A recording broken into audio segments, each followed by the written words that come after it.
Oke anak-anak ibu, kali ini kita mau belajar PPKN.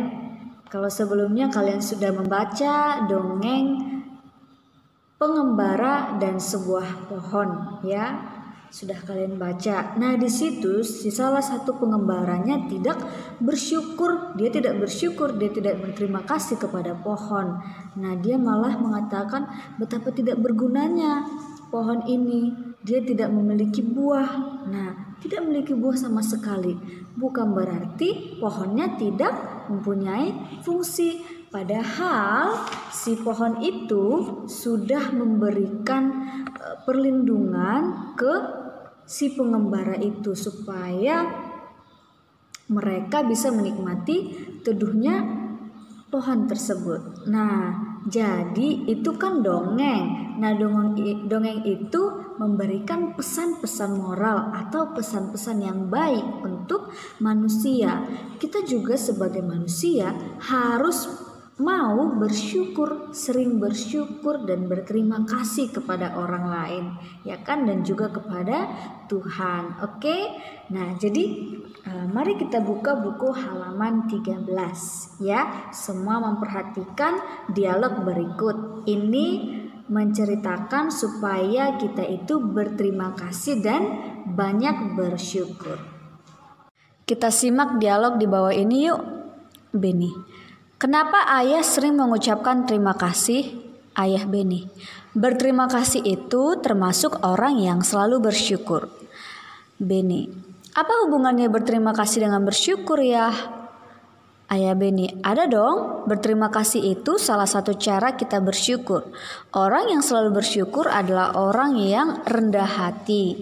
Kebalikannya, orang yang tidak bersyukur adalah orang yang sombong. Beni, apa kita juga berterima kasih kepada tumbuhan dan hewan? Bagaimana caranya? Ayah, iya, kita juga perlu berterima kasih kepada tumbuhan dan hewan. Caranya berbeda dengan cara kita berterima kasih kepada manusia.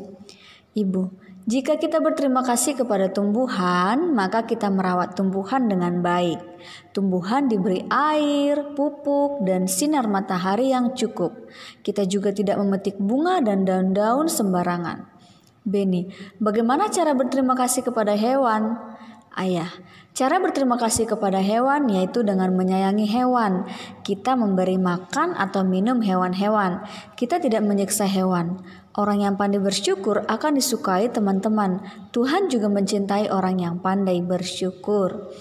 Nah, jadi ketika kita mengucapkan terima kasih kepada Tuhan ataupun kepada orang lain, ya kan? Nah, orang lain akan merasa dihargai ketika kita mengatakan terima kasih, walaupun apa yang sudah dia lakukan itu hal-hal yang kecil, ya. Tidak harus karena diberi uang, karena diberi makanan, tetapi kalau kita dibantu dalam hal lain, itu juga kewajiban kita untuk mengucapkan terima kasih. Oke, tugasnya yang pertama yaitu kerjakan halaman 15 nomor 1, 2, dan 3. Oke, kita lanjut langsung di halaman 31. Nah, selain kata terima kasih, kalimat yang harus sering kita ucapkan ya sebagai tanda kita bertanggung jawab adalah meminta maaf. Kata maaf ya. Nah, mari kita baca. Salah satu manfaat tumbuhan adalah untuk keindahan. Di rumah Dayu banyak bunga yang ditanam dalam pot. Dayu senang merawat bunga-bunga dalam pot. Suatu hari Dayu sedang merasa bingung. Ia telah memecahkan pot bunga kesayangan ibu. Ia ingin meminta maaf kepada ibu tetapi takut dimarahi. Bagaimana seharusnya Dayu bersikap? Pernahkah kamu melakukan kesalahan? Apa yang kamu lakukan saat setelah melakukan kesalahan? Pasti pernah ya, semua orang pernah melakukan kesalahan. Nah, apa yang kamu lakukan? Apakah kamu diam atau kamu meminta maaf?